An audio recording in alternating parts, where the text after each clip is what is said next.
পরীক্ষাগুলো ছিল অগ্নি পরীক্ষা। পরীক্ষা নাম্বার 1 ইলকাউহু ফিন্নার, আগুনের পরীক্ষা। নমরুদ বলে, ইব্রাহিম ঈমান ত্যাগ করো, না হলে আগুনে ফেলবো। কোথায় ফেলবো? সাইয়েদনা ইব্রাহিম বলে, আমার জীবন যাবে কিন্তু ঈমান যাবে। ঈমানের পথে অবিচল থেকে আমার মরণ যেন হয়। তোমারই কাছে মিনতি আমার, তোমারই কাছে মিনতি আমার, মহামহিম দয়াময়। ঈমানের পথে অবিচল থেকে আমার মরণ যেন হয়। পড়ে না আমিন। নমরুদ বলে, ইব্রাহিম ঈমান ছাড়ো, তা না হলে আগুনে ফেলবো। ইব্রাহিম বলে, জীবন যাবে কিন্তু ঈমান যাবে। তার মানে পরীক্ষায় পাস, আগুনে ফেলে দেয়া হলো। ঈমান হারা করতে পারে নাই নমরুদ। তার মানে আগুনের পরীক্ষা নাকি ফেল না পাস। পরীক্ষা নাম্বার 1। পরীক্ষা নাম্বার 2 আল্লাহ বললেন, ইব্রাহিম কলিজার টুকরা সন্তান ইসমাইলকে আর প্রিয়তমা স্ত্রী হাজারকে মক্কার ধুধু প্রান্তরে রেখে আসো, যেখানে কোনো মানুষ নাই, কোনো পাখি নাই, কোনো প্রাণী নাই, কোনো খাওয়ার পানিও নাই, কেউ নাই, জনমানব শূন্য এলাকার মধ্যে ফ্যামিলির সবাইকে রেখে আসো, ইসমাইলকেও রেখে আসো, হাজারকেও রেখে আসো। কোনো ডু শব্দ করলেন না। সাইয়েদনা ইব্রাহিম কিছু জিজ্ঞেসও করলেন না, বলার সাথে সাথে ওনার স্ত্রী আর কলিজার টুকরা বাচ্চাটারে মক্কার ধুধু প্রান্তরে রেখে দিয়ে আসলেন। এই পরীক্ষায়ও কথা বলেন, এই পরীক্ষায়ও আমাদেরকে যদি আল্লাহ বলে, যাও তোমার সন্তান তোমার স্ত্রীকে রেখে আসো সাহারা মরুভূমিতে, পারবেন? হ্যাঁ, কি পরীক্ষা দিয়ে আল্লাহর প্রিয় হয়েছে। তার মানে আগুনের পরীক্ষায় পাস, ফ্যামিলি বিসর্জন দেওয়ার পরীক্ষায় পাস। আবার আল্লাহ বললেন, ওয়াজআলনা ফি যুররিয়াতিহিন নুবুওয়াতা ওয়াল কিতাব, আমি খুশি হয়ে এই ইব্রাহিমের বংশের মধ্যে নবুয়ত দিয়েছি, আবার কিতাবও দিয়েছি।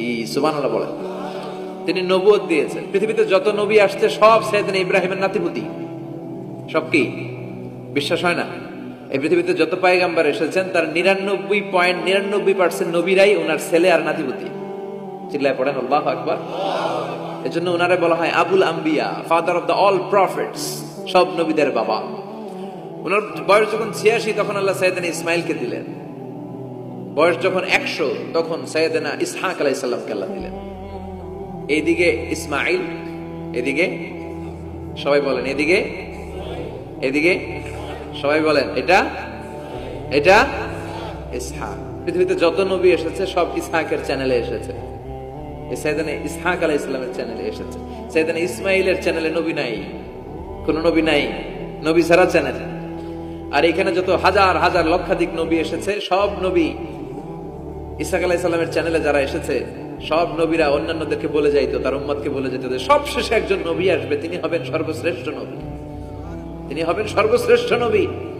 তো এদের এই চ্যানেলে এত নবী, এরা ভাবছে ওই সর্বশেষ নবীটাও এদিক দিয়েই আসবে।